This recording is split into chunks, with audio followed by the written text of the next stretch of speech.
Hey everybody, welcome back to the channel. Just out at the range, and while I was here, I figured I would try to cover something that you guys ask about frequently, and it's something I found that can be actually pretty helpful. So say you've got a 22 kit, and let's just face it, 22 is typically kind of finicky, but we also design our 22 kits more to fit in our AR-15s, but they are supposed to work in most any mil-spec AR-15.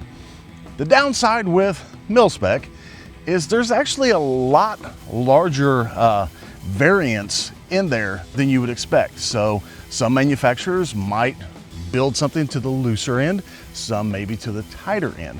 So depending on where that lies, sometimes 22 kits can be maybe a little finicky.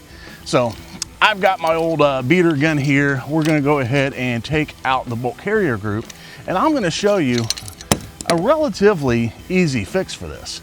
And this fix is gonna simply cost you, a quarter. So have a quarter handy, and I'll show you what I'm talking about here. So we're gonna go ahead and get the 22 conversion kit in here. And when you have the 22 conversion kit in here, you might see that there's a little bit of play, or can be a little bit of play, depending on how your upper receiver is manufactured and the tolerances there.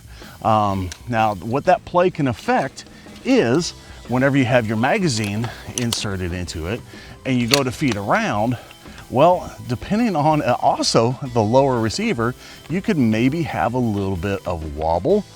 And if that 22 kit itself is not, let me get that closed. If the 22 kit itself has a little bit of movement to it, you could possibly have it where it's not going far enough to pick up the round, or maybe as it's going forward, it's not quite got the right lip or lip angle to be able to feed it properly. So one of the things we can do, depending on your AR, and this should be applicable to most all ARs, at least if you have a mil-spec upper, is simply take a quarter and use it as a shim. So let's pop this bad boy back open again. And all we're gonna do is we're gonna take this quarter and we're gonna put it right here in front of the buffer itself. So when you close this, I typically like to have mine go ahead and be put on top of the buffer retaining pin. And I've got a pretty tight tolerance here. I actually saw the quarter push back ever so slightly. But that is one thing you can do. A lot of people are gonna be like, well, that's kind of a cheap cop-out. Well, the thing is, since we make these to work on so many variables when it comes to uppers and lowers, we can't account for that. So we can't make a one-size-fits-all if some are small and some are big. So sometimes little things like that you need to have. There are other companies out there that make more permanent solutions that do that exact same thing. There are even 3D printed options that you can do that exact same thing. But the simple fact is that costs you a quarter.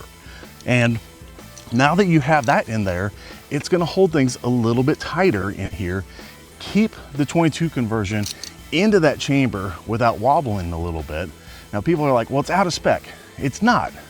Because if you think about it, if the bolt carrier group itself didn't have locking lugs, it would probably wobble a little bit too, depending on the tolerances and who makes your upper and lower. So since the actual 556 bolt carrier group has locking lugs, that locks into place and you don't see the play. But since this is just a conversion, it's literally a piece made to insert to convert something. It's not a dedicated 22. It's not gonna have the tolerances of a dedicated 22. But with that, you should be able to go ahead and run your system a lot more reliably.